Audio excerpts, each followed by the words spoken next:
Welcome to a psychiatrist's take on the Bible.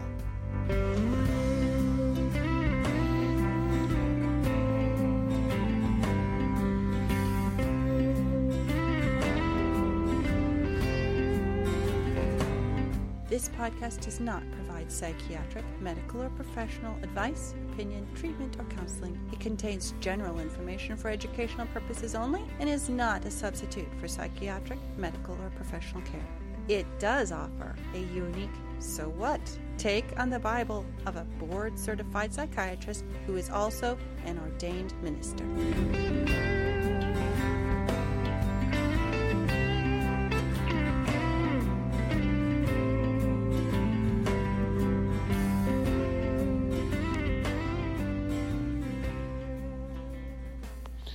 I'm always impressed with how small choices have big consequences.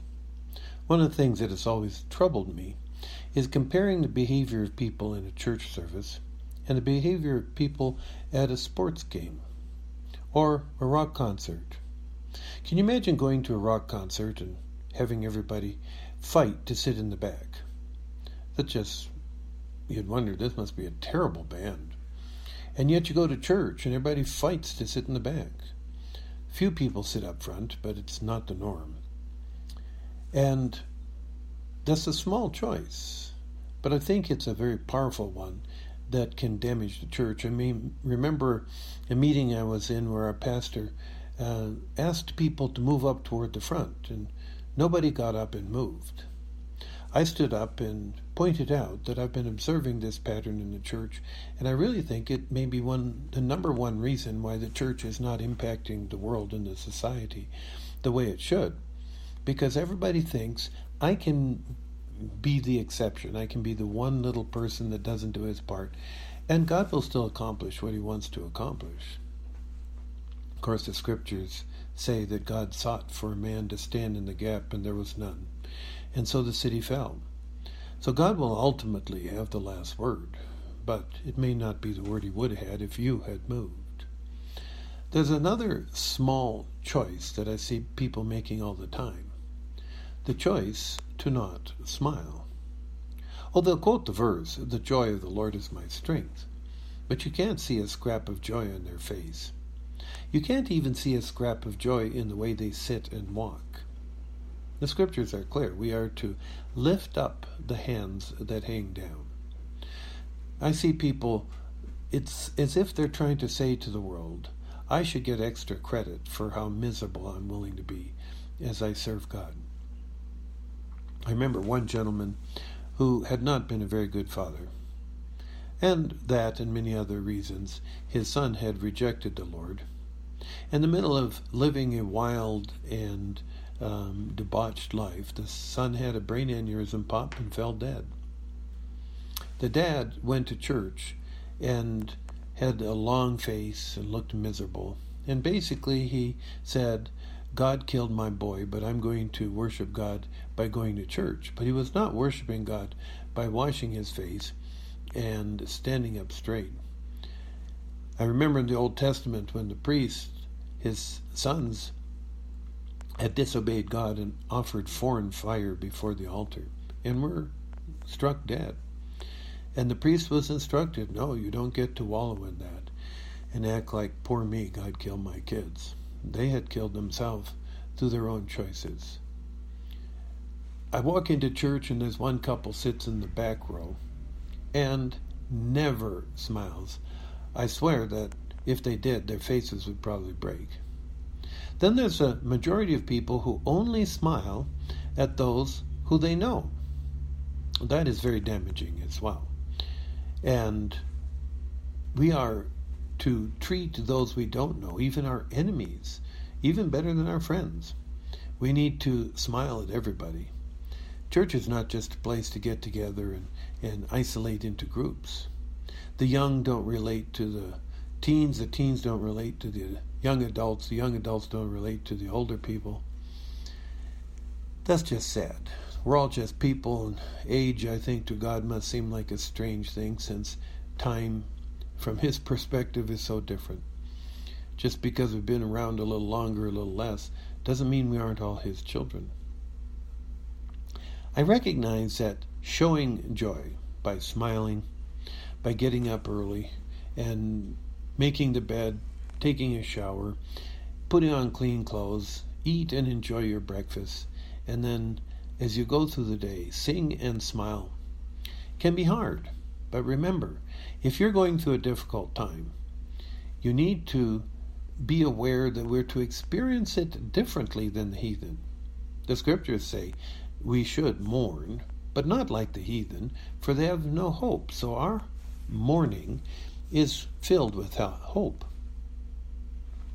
In fact, the godly joy that causes people to pause and say, there must be a God. I see God shining through this person, has to come out in a setting where most people would have a great deal of difficulty showing joy. Anyone, for example, the scriptures say, can treat a good boss well, but God's reputation hangs on how we respond to a froward or a difficult boss. Anyone can be joyous when everything is going their way, but being filled with joy when it isn't, there is proof of God.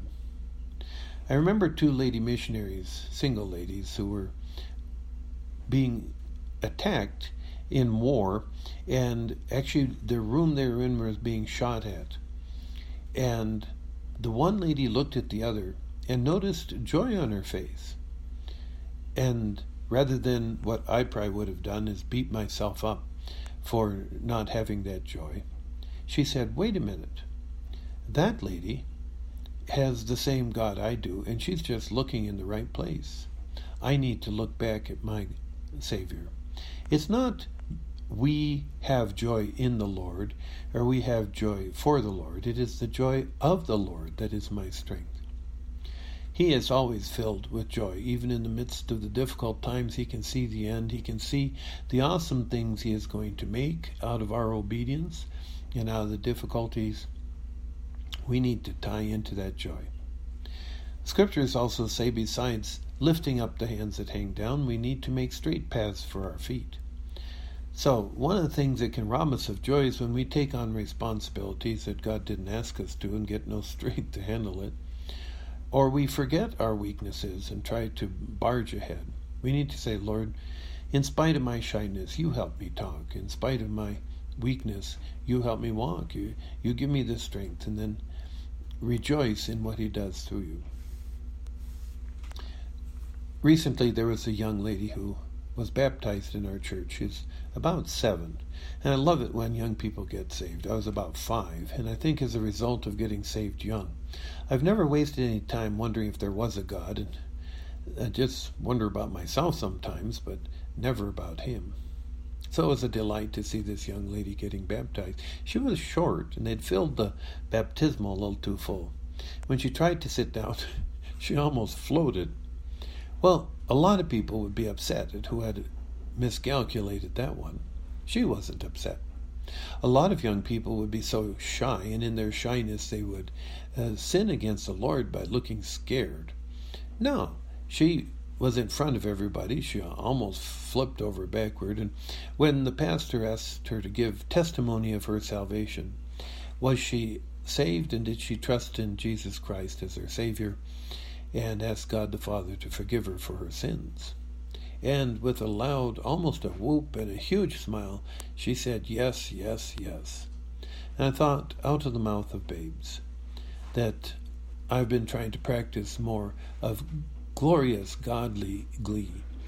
If we keep our eyes fixed on who we are, what we have, where we've come from, we should be always filled with glee. I remember one young lady, she was so negative. I made her write out all of her worries, all her self-contempt on one half of the page, and then put little dash lines, and on the other half of the page said, write, and then I get to go to heaven and live forever as the bride of Christ. Let us keep our mind on that. Let our hearts be filled with singing, whether we feel joyous or not, and let us rest in the joy of the Lord.